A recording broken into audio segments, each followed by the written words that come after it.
In the beginnings of the Horus Heresy, Lorgar, the Primarch of the Wordbearers, set in motion a plan of dark retribution.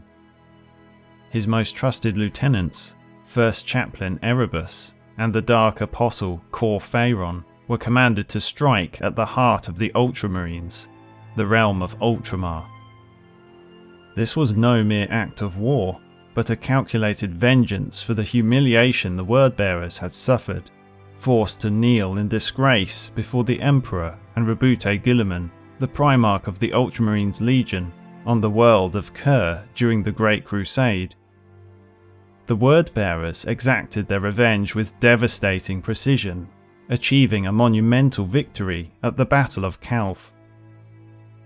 The Ultramarines, once a paragon of imperial might, were left crippled, no longer a viable threat to Horus's grand design to conquer Terra. On the surface of Calth, Erebus conducted a blasphemous ritual, summoning the beginnings of a sorcerous tempest, the Ruin Storm, a warp storm of unprecedented size and ferocity. It was a storm that would dwarf anything humanity had witnessed since the cataclysmic Age of Strife, engulfing the Eastern Fringe in its monstrous embrace. As the Wordbearers assailed Calth, Lorgar himself led a second offensive, a joint shadow crusade alongside his brother Angron, Primarch of the World Eaters. Together, they unleashed unbridled devastation upon the realm of Ultramar, laying waste to many of its worlds without restraint. In swift and brutal succession, 26 planets were brought to ruin, their destruction a necessary sacrifice to ensure the Ruin Storm's success. This immense warp storm would ultimately rend the galaxy in two, severing Ultramar from the rest of the Imperium, and rendering vast tracts of space impassable for centuries. The Loyalists, cut off from vital reinforcements, would be left isolated as Horus's forces advanced towards Terra, the heart of the Imperium. Nothing from Terra could reach Ultramar, and no cry for help could pierce the foul veil of warp energy that now bled into real space. During this campaign of annihilation, Lorgar observed with growing concern the deteriorating state of his brother Angron. The once mighty Lord of the World Eaters was faltering, his mind and body ravaged by the Butcher's nails, cybernetic neural implants that inflicted unbearable pain, driving him to even greater heights of violence. These implants, however, were killing him, faster than Lorgar had anticipated, faster than anyone had realized. The unique physiology of a Primarch was attempting to heal the relentless damage caused by the nails, yet the implants bit ever deeper, accelerating Angron's decline. Determined to save his brother, Lorgar persuaded Angron to return to their homeworld of Nuceria. There, in the shadow of the arenas that had once held him captive, they would uncover the secrets of the Butcher's nails.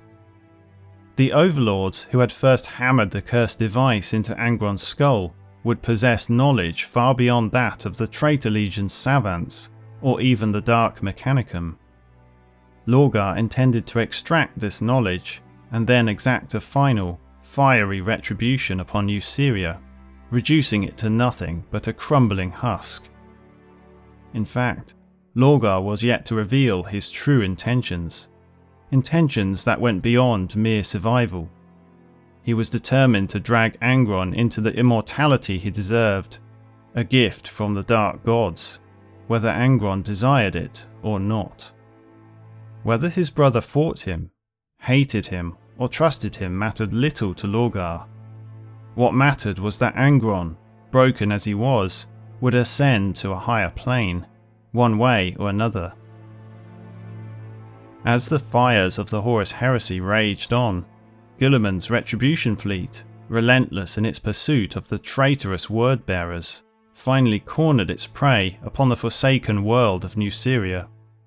Here, Angron's World Eaters were engrossed in a gruesome act of vengeance, seeking to annihilate all life on their Primarch's tormented homeworld, a bitter retribution for the cruelties he had suffered a century before.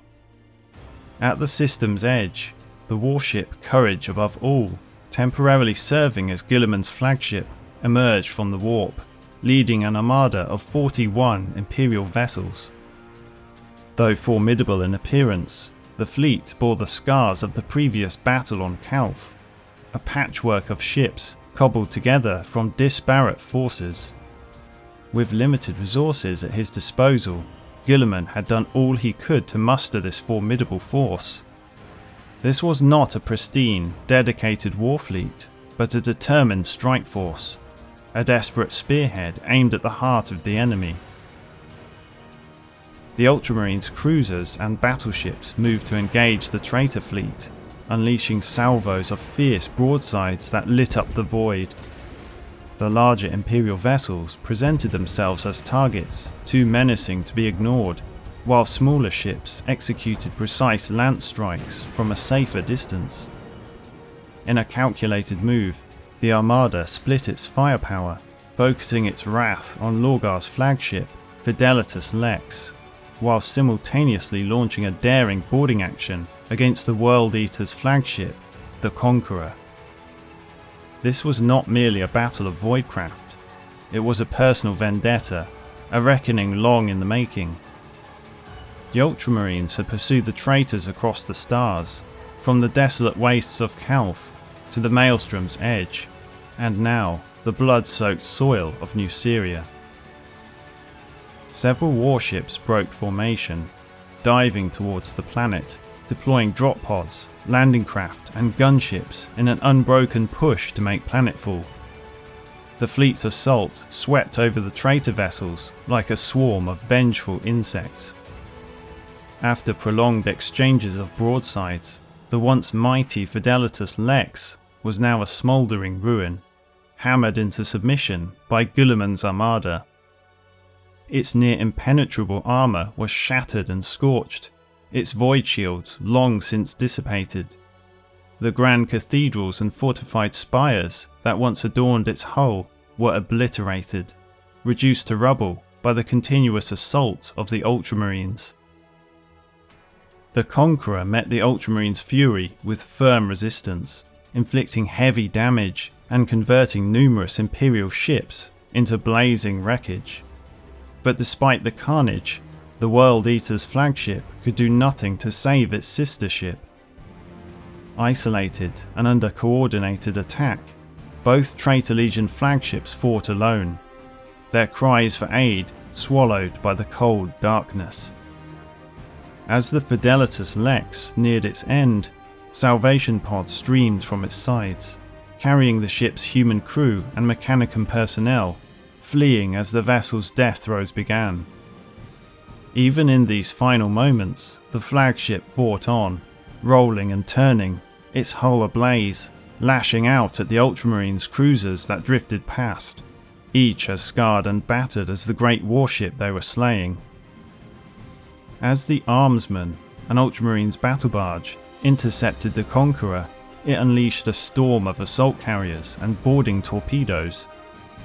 The World Eaters' flagship, now preoccupied with repelling boarders, left gaps in its defences, allowing smaller loyalist vessels to slip past and deliver their cargo of drop pods, gunships and troop carriers to the planet's surface. The first Ultramarines to make planetfall emerged, bolters raised, moving with the cold precision of warriors forged in the fires of Calth. But the World Eaters were waiting for them. Those not wholly consumed by the Butcher's nails noted with grim satisfaction that these were not the pristine Ultramarines they had faced before on the battlefields of Armatura. These warriors bore the scars of combat, their armour cracked and blackened, the marks of battle seared into their very souls.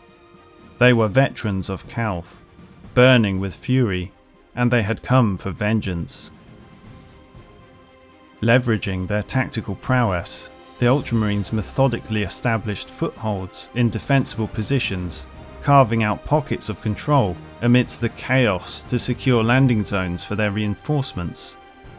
For each position they secured, however, Another was overwhelmed by a tide of World Eaters, who surged forward in frenzied packs, their axes howling through the air.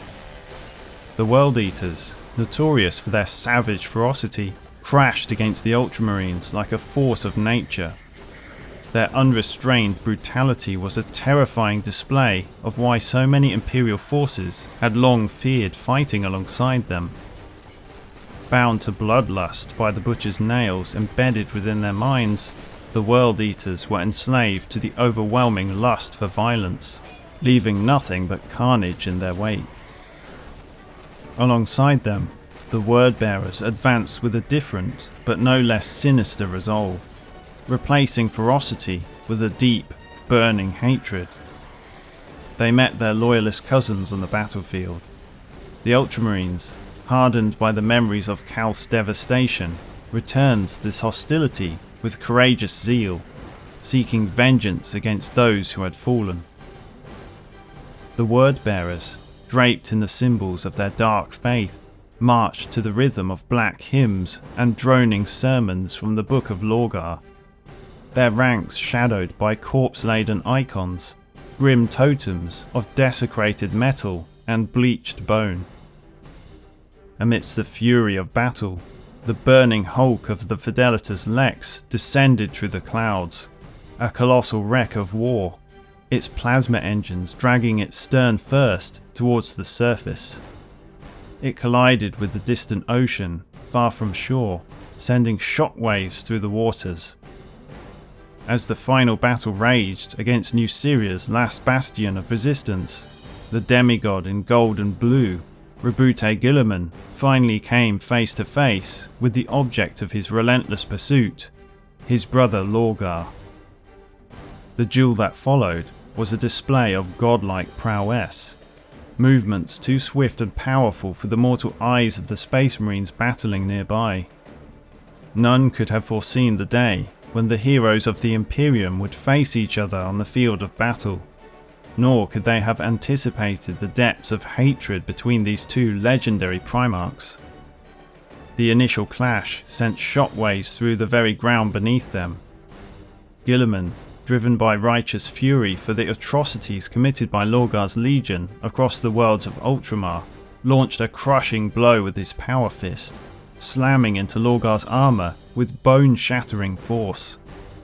Lorgar, with a desperate surge of warp energy, repelled his brother, sending Guilliman staggering. Seizing the moment, Lorgar swung his Crozius, the weapon's power field crackling as it struck Guilliman with devastating force. Under the grey, oppressive sky, their battle raged on, each strike a testament to their superhuman strength, each wound a mark of their godlike resilience. As Guilliman gained the upper hand and prepared to deliver a final strike, Angron, the Red Angel, intervened, hurling himself at Guilliman with a ferocity born of unimaginable rage. Hanging from Angron's chest was a string of skulls, the remains of his fallen comrades, the Eaters of Cities, who had fought beside him in the gladiatorial pits. Even through the haze of pain inflicted by the butcher's nails, Angron took dark satisfaction in knowing that these skulls would once again be stained with the blood of battle. As the two Primarchs fought, Guilliman's fist landed a glancing blow on Angron's breastplate, shattering one of the skulls. The remnants scattered across the ground, and Guilliman's boot crushed them to powder as he stepped back. Angron, seeing this desecration, let out a deafening howl of anguish and fury, and hurled himself at his brother with renewed ferocity. Lorgar, still reeling from his own wounds, witnessed the moment Guilliman's boot shattered the skull. In that instant, he felt the warp churn behind the veil of reality. Lorgar began to chant in a language that had never before been spoken by any living being. His words, perfectly attuned to the anguished cry of his brother. This was the moment Lorgar had been waiting for, the moment to enact his dark plan. He summoned the Ruin Storm, tearing open the sky above Nuceria, and unleashing a crimson torrent formed from the ghosts of hundreds of murdered worlds. Blood rained down from the heavens as Lorgar focused his will on Angron, his chants calling out the demonic entities of the warp. With Lorgar's power surging through him, Angron's body began to convulse. His muscles locked in place as his blood churned and boiled. His cries of rage were tainted by an agony beyond comprehension as his body started to transform, growing and twisting into a new, horrifying form. This was the moment Angron would ascend to demonhood. Sensing the unnatural forces at work, the remaining World Eaters librarians, those few who had not been implanted with the Butcher's nails, attempted to stop Lorgar's ritual. They pooled their psychic might, forming an entity known as the Communion, a collective consciousness born from their psychic minds. The Communion sought to pull Angron's soul from his body, to save him from the dark fate Lorgar had planned. Within the warp, the two entities, Lorgar and the Communion, clashed in a titanic struggle of wills, each believing they were the ones saving Angron. But Lorgar, as powerful in the warp as he was in the material world, ultimately prevailed. As Angron's transformation into a demon prince reached its climax, the newly ascended demon Primarch turned his wrath upon the librarians. These psychers, who had long tormented him with their mere presence, now faced the full fury of Angron's new form. Each librarian met a different, horrific end at Angron's hands. With their deaths, the last vestiges of the World Eaters Librarius, remnants of the old Warhound's legion, were wiped out. This act pleased the blood god Khorne immensely, for he would not tolerate the presence of psychers among his chosen warriors. Guilliman, gravely wounded and unable to comprehend the full extent of his brother's corruption, barely escaped from Nuceria. As the World Eaters completed their brutal purge of the planet, reducing it to a burning cinder adrift in the void, Angron, now fully embraced by the eightfold path of Khorne, left Nuceria behind without a second thought. Lorgar believed that he had saved Angron from the implants that were slowly killing him, and that he was the only one capable of freeing his brother from an existence in unrivaled agony and torment. In truth, Lorgar had offered the World Eaters Legion to Khorne, and in return, the Blood God had blessed them with unending slaughter. The traitors could now move on from their Shadow Crusade to rejoin the Warmaster Horus, turning their attention to their next target, Terror itself. In the aftermath of the Horus heresy, the Imperium saw no need to launch an exterminatus against the homeworld of the demon Primarch Angron, as they had done with the homeworlds of other traitor legions. The Red Angel had already purged Nuceria of any taint. The planet's name and location were erased from Imperial records, but Nuceria will always remain a grim example of humanity's capacity for bloodshed and violence, a defining truth that would continue to plague mankind through the ages.